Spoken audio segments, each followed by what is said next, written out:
The Rime of the Ancient Mariner by Samuel Taylor Coleridge.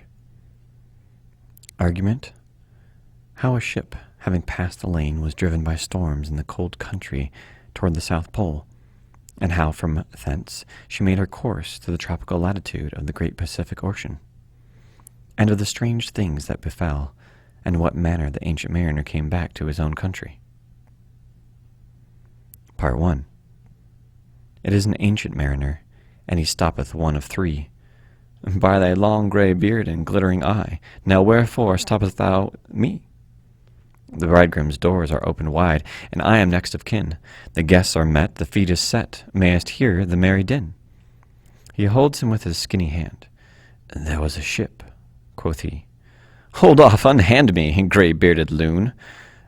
Eftsoon his hand droppeth he. He holds him with his glittering eye.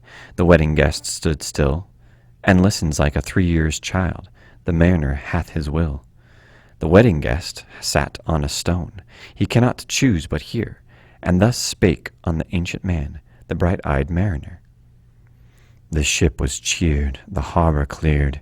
Merrily did we drop below the kirk, below the hill, below the lighthouse top.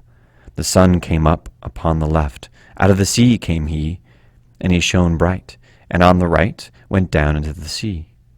Higher and higher every day, till over the mast at noon. The wedding guest here beat his breast, for he heard the loud bassoon. The bride hath paced into the hall, red as a rose is she, nodding their heads before her goes the merry minstrelsy. The wedding guest, he beat his breast, yet he cannot choose but hear, and thus spake on that ancient man, the bright-eyed mariner. And now the storm blast came, and he was tyrannous and strong. He struck with his o'ertaking wings, and chased us south along. With sloping mast and dipping prow, as who, pursued with yell and blow, still treads the shadow of his foe, and forward bends his head, the ship drove fast, loud roared the blast, and southward aye we fled. And now there came both mist and snow, and it grew wondrous cold, and ice, mast high, came floating by, as green as emerald. And through the drifts the snowy cliffs did send a dismal sheen, nor shapes of men nor beasts we ken, the ice was all between. The ice was here, the ice was there, the ice was all around. It cracked and growled and roared and howled like noises in a swound. At length did it cross an albatross. Thorough the fog it came, as if it had been a Christian soul. We hailed it in God's name. It ate the food it ne'er had eat, and round it flew. The ice did split with a thunder fit, the helmsman seared us through. And a good south wind sprung up behind, the albatross did follow, and every day, for food or play, came to the mariner's hello. In mist or cloud, on mast or shroud, it perched for vespers 9, whiles all the night, through fog smoke white, glimmered the white moonshine. God save thee, ancient mariner, from the fiends that plague thee thus. Why lookest thou so? With my crossbow I shot the albatross. Part 2. The sun now rose upon the right, out of the sea came he, still hid in mist, and on the left went down to the sea. And the good south wind still blew behind, but no sweet bird did follow, nor any day for food or play came to the mariner's allow. And I had done a hellish thing, and it would work 'em woe, for all averred I had killed the bird that made the breeze to blow. Ah, wretch, said they, the bird to slay, that made the breeze to blow, nor dim nor red, like God's own head, the glorious sun uprist. Then all averred I had killed the bird that brought the fog and mist. 'Twas right, said they, such birds to slay, that bring the fog and mist. The fair breeze blew, the white foam flew, the furrow followed free. We were the first that ever burst into that silent sea. Down dropped the breeze, the sails dropped down. 'Twas sad as sad could be, and we did speak only to break the silence of the sea. All in a hot and copper sky, the bloody sun, at noon, right up above the mast did stand, no bigger than the moon. Day after day, day after day, we stuck, nor breath nor motion, as idle as a painted ship upon a painted ocean. Water, water everywhere, and all the boards did shrink. Water, water everywhere, nor any drop to drink. The very deep did rot. O Christ, that ever this should be! Yea, slimy things did crawl with legs upon the slimy sea. About, in reel and rout, the death fires danced at night. The water, like a witch's oils, burnt green and blue and white. And some in dreams assured were of the spirit that plagued us so. 9 fathom deep he had followed us from the land of mist and snow. And every tongue, through utter drought, was withered at the root. We could not speak, no more than if we had been choked with soot. Ah, well a day, what evil looks had I from old and young. Instead of the cross, the albatross about my neck was hung. Part 3. There passed a weary time. Each throat was parched and glazed each eye. A weary time, a weary time! How glazed each weary eye, when looking westward, I beheld a something in the sky. At first it seemed a little speck, and then it seemed a mist. It moved and moved, and look. It moved, and took at last a certain shape, I wist. A speck, a mist, a shape, I wist, and still it neared and neared, as if it dodged a water sprite. It plunged and tacked and veered. With throats unslacked, with black lips baked, we could not laugh or nor wail. Through utter drought all dumb we stood. I bit my arm, I sucked the blood, and cried, "A sail! A sail!" With throats unslacked, with black lips baked, agape they heard me call, "Gramercy!" They for joy did grin, and all at once their breath drew in, as they were drinking all. "See, see," I cried, "she tacks no more, hither to work as wheel, without a breeze, without a tide, she steadies with upright keel." The western wave was all aflame, the day was well nigh done. Almost upon the western wave rested the broad bright sun, when that strange shape drove suddenly betwixt us and the sun. And straight the sun was flecked with bars. Heaven's mother send us grace! As if through a dungeon grate he peered with broad and burning face. Alas! thought I, and my heart beat loud, how fast she nears and nears. Are those her sails that glance in the sun like restless gossameres? Are those her ribs through which the sun did peer, as through a grate? And is that woman all her crew? Is that a death? And are there two? Is death that woman's mate? Her lips were red, her looks were free, her locks were yellow as gold, her skin was as white as leprosy. The nightmare life in death was she, who thicks men's blood with cold. The naked hulk alongside came, and the twain were casting dice. "The game is done. I've won," quoth she, and whistles thrice. The sun's rim dips, the stars rush out. At one stride comes the dark, with far-heard whisper o'er the sea. Off shot the spectre bark. We listened and looked sideways up. Fear at my heart, as at a cup, my lifeblood seemed to sip. The stars were dim, and thick the night. The steersman's face by his lamp gleamed white. From the sails the dew did drip, till clomb above the eastern bar the horned moon with one bright star within another tip. One after one, by the star-dogged moon, too quick for groan or sigh, each turned his face with a ghastly pang, and cursed me with his eye. 4 times 50 living men, and I heard nor sigh nor groan. With heavy thump, a lifeless lump, they dropped down, one by one. The souls did from their bodies fly. They fled to bliss or woe. Every soul, it passed me by, like the whiz of my crossbow. Part 4. I fear thee, ancient mariner, I fear thy skinny hand, and thou art long and lank and brown, as is the ribbed sea sand. I fear thee and thy glittering eye, and thy skinny hand so brown. Fear not, thou wedding guest, this body dropped not down. Alone, alone, all alone, alone on a wide, wide sea, and never a saint took pity on my soul in agony. The many men, so beautiful, and the all dead did lie, and 1,000 slimy things lived on, and so did I. I looked upon the rotting sea, and drew my eyes away. I looked upon the rotting deck, and there the dead men lay. I looked to heaven, and tried to pray, but or ever a prayer, and gushed a wicked whisper came, and made my heart as dry as dust. I closed my lids, and kept them close, and the balls like pulses beat, for the sky and the sea and the sky lay like a load on my weary eye, and the dead were at my feet.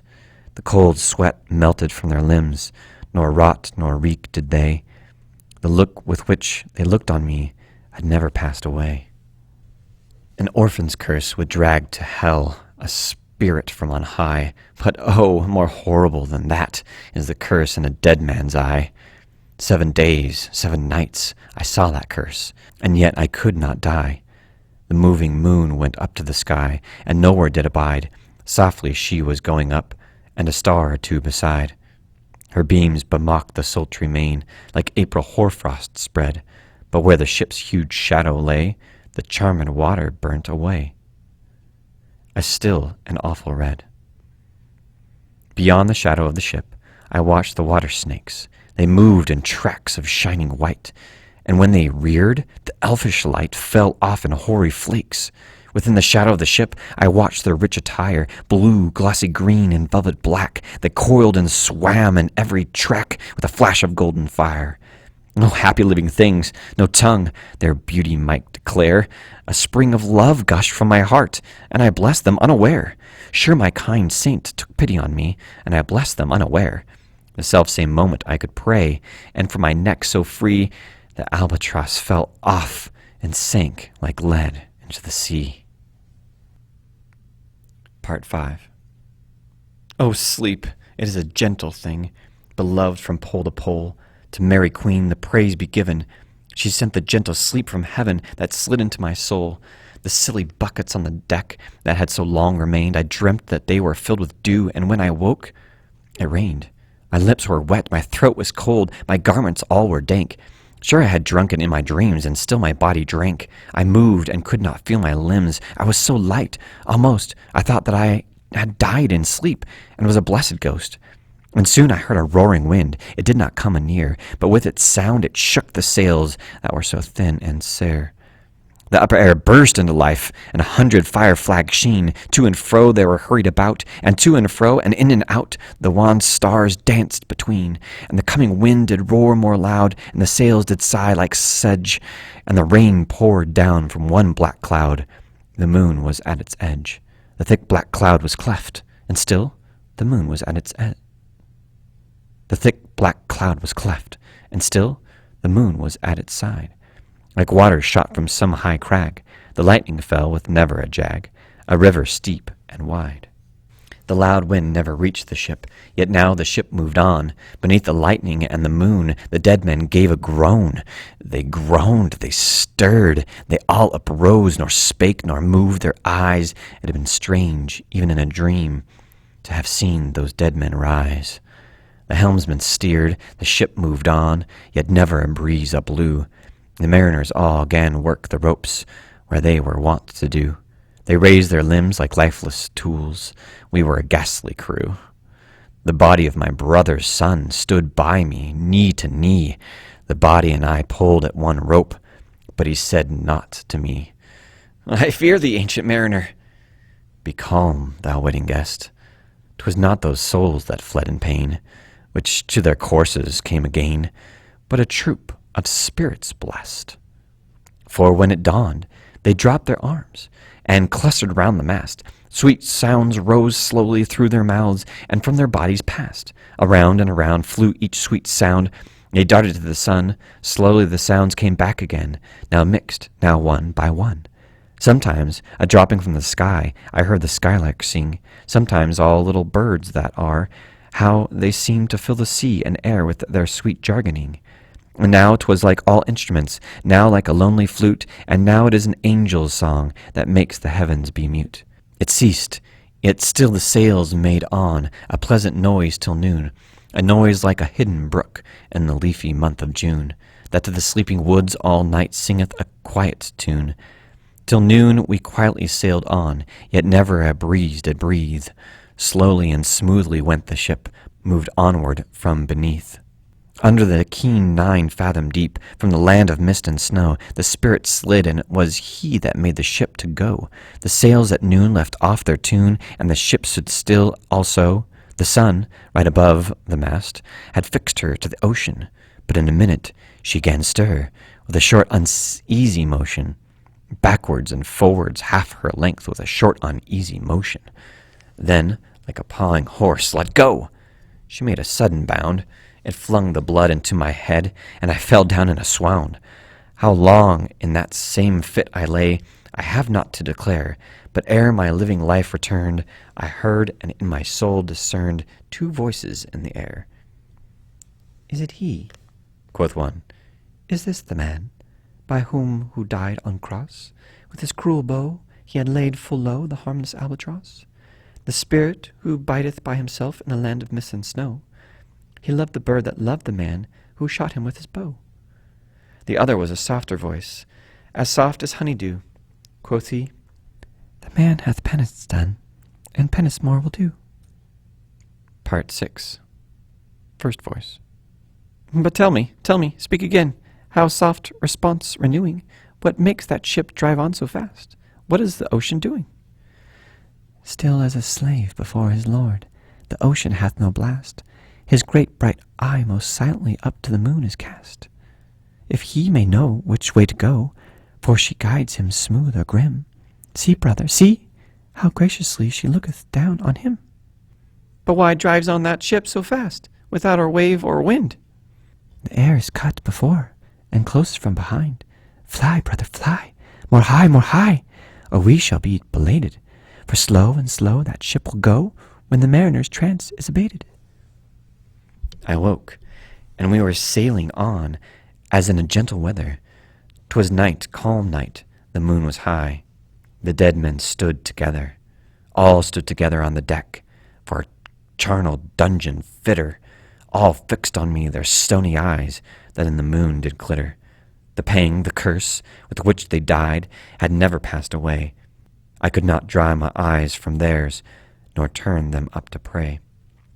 And now the spell was snapped. Once more I viewed the ocean green, and looked far forth, yet little saw of what had else been seen.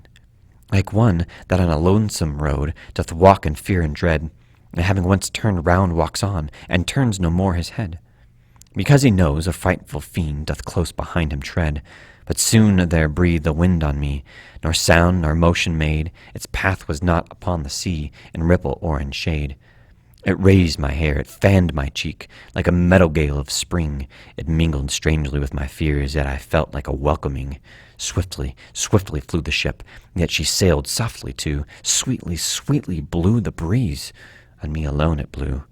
Oh, dream of joy! Is this indeed the lighthouse top I see? Is this the hill? Is this the kirk? Is this mine own country? We drifted o'er the harbor bar, and I with sobs did pray, "Oh, let me be awake, my God, or let me sleep away." The harbor bay was clear as glass, and smoothly it was strewn, and on the bay the moonlight lay in the shadow of the moon. The rock shone bright, the kirk no less, that stands above the rock, the moonlight steeped in silentness, the steady weathercock. And the bay was white with silent light, till rising from the same, full many shapes that shadows were, in crimson colors came. A little distance from the prow, those crimson shadows were. I turned my eyes upon the deck. Oh, Christ, what saw I there? Each corse lay flat, lifeless and flat, and, by the holy rood, a man all light, a seraph man, on every corse there stood. The seraph band, each waved his hand. It was a heavenly sight. They stood as signals to the land, each one a lovely light. This seraph band each waved his hand, no voice did they impart, no voice, but oh, the silence sank like music on my heart. But soon I heard the dash of oars, I heard the pilot's cheer, my head was turned perforce away, and I saw a boat appear. The pilot and the pilot's boy, I heard them coming fast. Dear Lord in heaven, it was a joy the dead men could not blast. I saw a third, I heard his voice, it is the hermit good. He singeth loud his godly hymns that he makes in the wood. He'll shrieve my soul, he'll wash away the albatross's blood. Part 7. This hermit good lives in that wood, which slopes down to the sea. How loudly his sweet voice he rears. He loves to talk with mariners that come from far country. He kneels at morn and noon and eve. He hath a cushion plump. It is the moss that wholly hides the rooted old oak stump. A skiff boat neared. I heard them talk. Why, this is strange, I trow. What are those lights, so many a fair, that signal made but now? Strange, by my faith, the hermit said, and they answered not our cheer. The planks looked warped, and see those sails, how thin they are and sere. I never saw aught like them, unless perchance it were brown skeletons of leaves that lag my forest brook along, when the ivy tod is heavy with snow, and the owlet whoops to the wolf below, that eats the she-wolf's young. Dear Lord, it hath a fiendish look, the pilot made reply. I am afeard. Push on, said the hermit cheerily. The boat came closer to the ship, but I nor spake nor stirred. The boat came close beneath the ship, and straight a sound was heard. Under the water it rumbled on, still louder and more dread. It reached the ship, it split the bay, the ship went down like lead.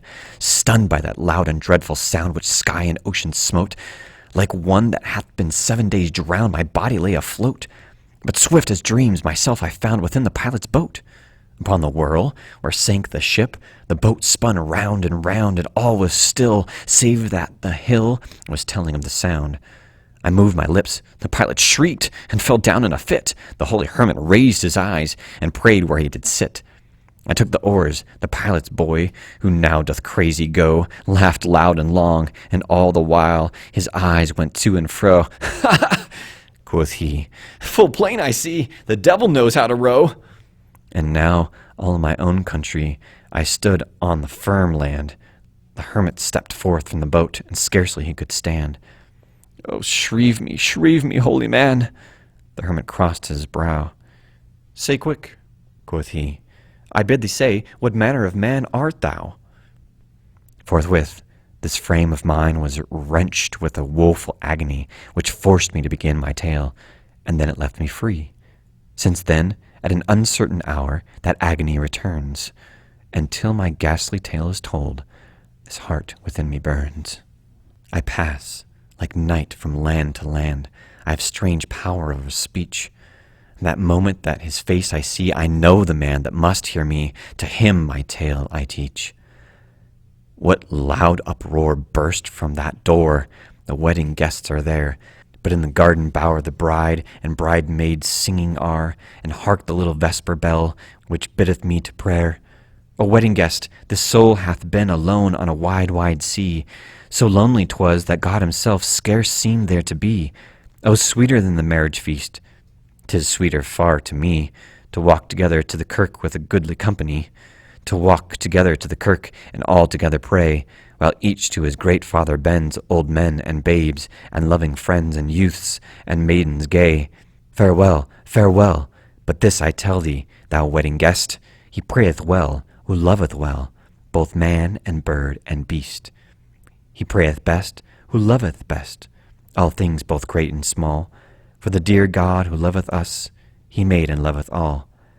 The mariner, whose eye is bright, whose beard with age is hoar, is gone, and now the wedding guest turned from the bridegroom's door. He went like one that hath been stunned, and is of sense forlorn. A sadder and wiser man, he rose the morrow morn. This has been The Rime of the Ancient Mariner by Samuel Taylor Coleridge. Thanks for listening to Chateau Tales, and as always, be careful out there.